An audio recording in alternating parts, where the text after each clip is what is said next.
नमस्कार दोस्तों, बहुत बहुत स्वागत है आप सभी का मेरे चैनल में जिसका नाम है व्हाट यू वांट। तो दोस्तों आज की इस वीडियो में हम बात करने वाले हैं ईपीएफ के बारे में।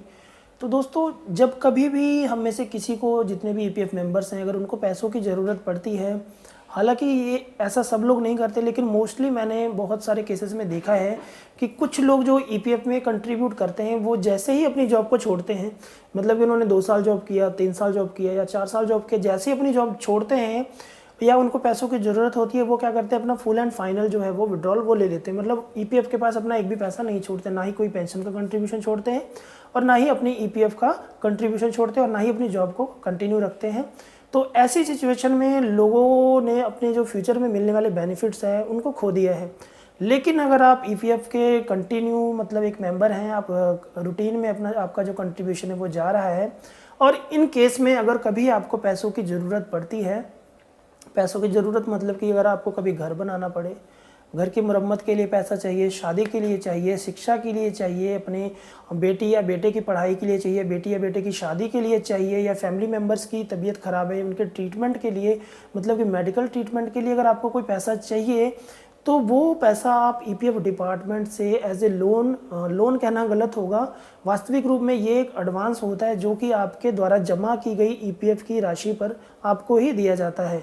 और ये डिपेंड करता है आपकी सर्विस के ऊपर कि आपने कितने वर्षों तक ईपीएफ में कंट्रीब्यूशन किया है, मतलब कि आपकी जो सर्विस है वो कितने साल की है और किस पर्पज़ के लिए आप ये एडवांस ले रहे हैं, उसके अकॉर्डिंग आपको एडवांस यहाँ से मिल सकता है। तो ऐसे में क्या होगा कि आपको अपनी जॉब छोड़नी नहीं पड़ेगी, क्योंकि आप जॉब के दौरान ही एडवांस का फॉर्म जो है वो क्लेम कर सकते हैं। अगर आप कंटिन्यू जॉब कर रहे हैं और उस दौरान आपको पैसों की ज़रूरत पड़े तो आप एडवांस फॉर्म क्लेम कर सकते हैं। पहले इस फॉर्म में, मतलब इसको फॉर्म 31 कहा जाता था, हालांकि अब कंपोजिट क्लेम फॉर्म है जो कि ऑनलाइन फिल किया जाता है, उसके माध्यम से आप ऑनलाइन इसको क्लेम कर सकते हैं। तो अब बात करते हैं कि ऐसी कौन कौन सी कंडीशंस है, कौन कौन से पर्पज़ के लिए आप यहाँ पर लोन जो है वो अप्लाई कर सकते हैं, वो हम इस वीडियो में जानेंगे। और उसके कुछ महत्वपूर्ण तथ्यों के बारे में बताएंगे कि कितने सालों की सर्विस होनी चाहिए आपको एडवांस लेने के लिए, कितने परसेंटेज तक आपको मतलब ईपीएफ से लोन यहाँ पर मिल सकता है, और इसके लिए क्या क्या एलिजिबिलिटी, मतलब क्या क्या डॉक्यूमेंट्स लगेंगे, वो हम आज आपको इस वीडियो में बताएंगे। तो चलिए लेके चलते हैं अपने पीसी की तरफ। लेकिन उससे पहले दोस्तों आप सभी से रिक्वेस्ट है कि ये जो वीडियोस हैं मैं ओनली आपके लिए बनाता हूँ, आपकी इन्फॉर्मेशन के लिए बनाता हूँ। तो दोस्तों अगर वीडियो अच्छी लगे तो आप इस चैनल को सब्सक्राइब करना बिल्कुल ना भूलिए और वीडियो को लाइक कीजिए और ज़्यादा से ज़्यादा शेयर कीजिए। तो चलिए लेके चलते हैं वीडियो की तरफ और आपको बताते हैं कि किस प्रकार से आप इसके लिए एलिजिबल हो सकते हैं। अगर आप एलिजिबल हैं और आपको पैसों की ज़रूरत है तो आप भी पीएफ से एडवांस फॉर्म फिल करके अपना पैसा जो यहाँ से ले सकते हैं। तो चलिए वीडियो को शुरू करते हैं। और इसी के साथ आप सभी से एक रिक्वेस्ट है कि दोस्तों अगर आपको आपके क्वेश्चंस के आंसर इस वीडियो में नहीं मिलते हैं या मेरी अदर वीडियोस में नहीं मिलते हैं, या आपका कोई टॉपिक है, तो आप मुझे कमेंट बॉक्स में कमेंट करके ज़रूर बताइए कि आपको किस टॉपिक के ऊपर इन्फॉर्मेशन चाहिए।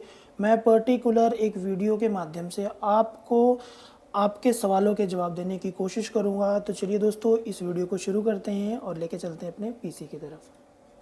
तो चलिए दोस्तों यहाँ पर इंस्ट्रक्शन और गाइडलाइंस कुछ लिखी गई हैं एडवांस क्लेम के रिलेटेड, तो वो मैं आपको यहाँ पर इस वीडियो के माध्यम से बताऊँगा। तो चलिए दोस्तों शुरू करते हैं। और अगर आप भी चाहते हैं इस फॉर्म को डाउनलोड करना तो आप डिस्क्रिप्शन में जाकर इस फॉर्म को डाउनलोड कर सकते हैं। तो सबसे पहले जो ऊपर वाले रो में आप देख पा रहे होंगे, यहाँ पर कुछ हेडलाइंस दी गई हैं, मतलब हेडिंग्स दी गई हैं। उन हेडिंग्स का क्या मतलब है वो मैं आपको बता देता हूँ।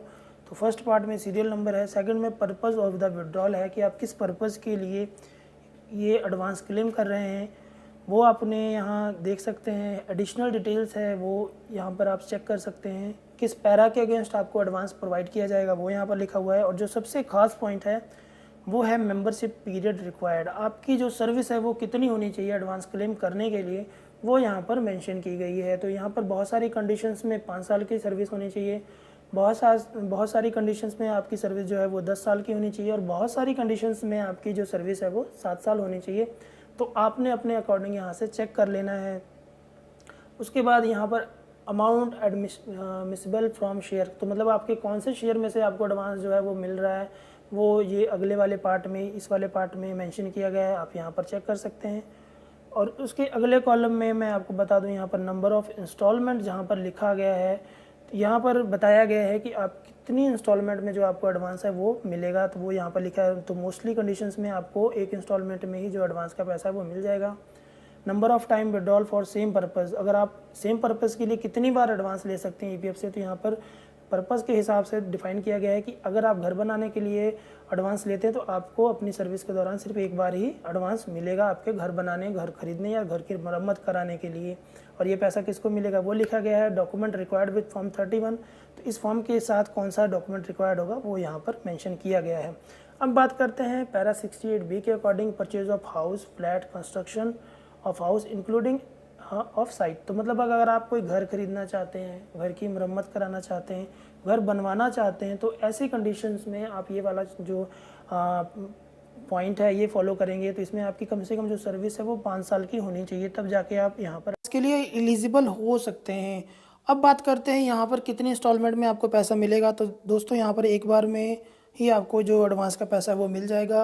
और कितनी बार आप अपनी जो सर्विस के दौरान इस पर्टिकुलर पर्पज़ के लिए एडवांस ले सकते हैं, तो यहाँ पर अगर घर बनाने या घर की रेनोवेशन या घर की मरम्मत के लिए अगर आप यहाँ पर एडवांस ले रहे हैं, तो आप अपनी पूरी सर्विस के दौरान सिर्फ एक बार ही यहाँ पर एडवांस ले सकते हैं। अब बात करते हैं दूसरी टर्म की, जिसमें लिखा गया है कि रीपेमेंट ऑफ लोन। अगर आपने किसी संस्था, सरकारी या गैर सरकारी संस्था से लोन ले रखा है और आप उस लोन को भरने में असमर्थ हैं या उस लोन की जो इंस्टॉलमेंट है वो देना चाहते हैं एडवांस लेकर, तो ऐसी कंडीशन में भी आप ईपीएफ डिपार्टमेंट से लोन ले सकते हैं। लेकिन इस कंडीशन में आपको लोन लेने के लिए जो आपकी जो सर्विस होनी चाहिए वो कम से कम 10 साल की होनी चाहिए। 10 साल की सर्विस होने के बाद ही आप यहाँ पर लोन ले सकते हैं, लोन का पैसा चुकाने के लिए ईपीएफ डिपार्टमेंट की तरफ से। अब थर्ड जो पॉइंट आता है वो आता है स्पेशल केसेस। मान लीजिए कि जिस फर्म में आप काम करते हैं वो कंपनी बंद हो गई, या वो कंपनी घाटे में चल रही है, या उस कंपनी के साथ आपका कोई केस चल रहा है, तो ऐसी कंडीशन में भी आपको जो ईपीएफ का एडवांस है वो मिल जाएगा। लेकिन इसमें आपकी सर्विस की कोई रिक्वायरमेंट नहीं है, आप जब चाहें इसका क्लेम जो है वो ले सकते हैं। लेकिन अगर आपकी हियरिंग चल रही है कोर्ट में, तो आपको पिटीशन की एक कॉपी जो साथ में अटैच करके फॉर्म के साथ अपना लिंक करना होता है, उसके बाद आपको एडवांस यहाँ पर प्रोवाइड किया जाएगा। और अगर आपकी कंपनी बंद हो गई, तो ऐसी कंडीशन में आपका जो एम्प्लॉयर है वो फॉर्म ए और बी जो है वो अटेस्ट करके देगा, जिससे कि आप आगे इसको डिपॉजिट करके आप अपना एडवांस जो है यहाँ पर क्लेम कर सकते हैं। जो नेक्स्ट पार्ट है वो है इलनेस इन सर्टेन केसेस। मतलब कि किसी भी प्रकार की मेडिकल ट्रीटमेंट के लिए अगर आपके पास पैसों की कमी है, तो ऐसी कंडीशन में आप ईपीएफ डिपार्टमेंट से एडवांस ले सकते हैं अपने ईपीएफ अकाउंट से। इसमें आपको एक सी फॉर्म होता है जो डॉक्टर से अटेस्ट करवाना होता है, और साथ ही अपने एम्प्लॉयर से अटेस्ट करवा के उस फॉर्म को आगे डिपार्टमेंट में जमा करवाना होता है।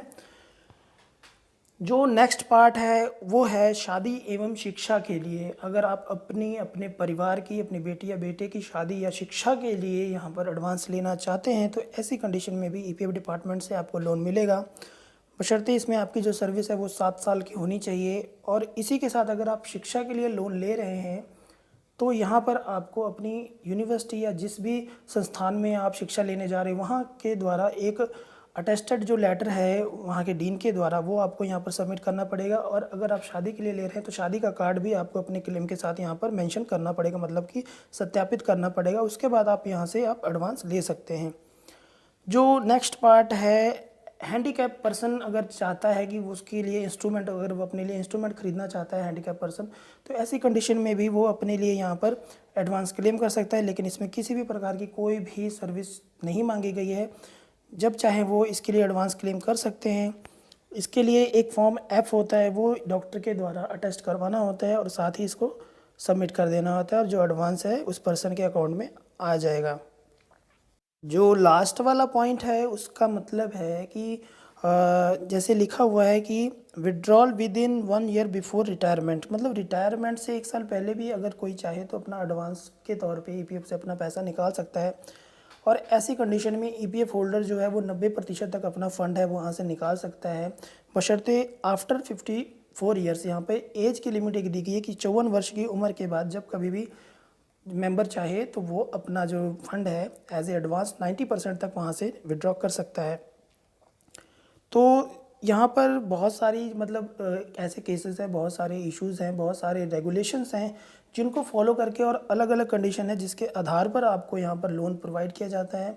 अगर आपको भी किसी प्रकार के लोन की ज़रूरत है तो आप फॉर्म 31 या कंपोजिट क्लेम फॉर्म, जिसको कि ऑनलाइन के तौर पर आजकल फिल किया जाता है, वो भी यहाँ पर ऑनलाइन भी जाकर आप एडवांस के लिए अप्लाई कर सकते हैं। तो दोस्तों वीडियो अच्छी लगी हो तो लाइक कीजिए, सब्सक्राइब कीजिए। Thank you.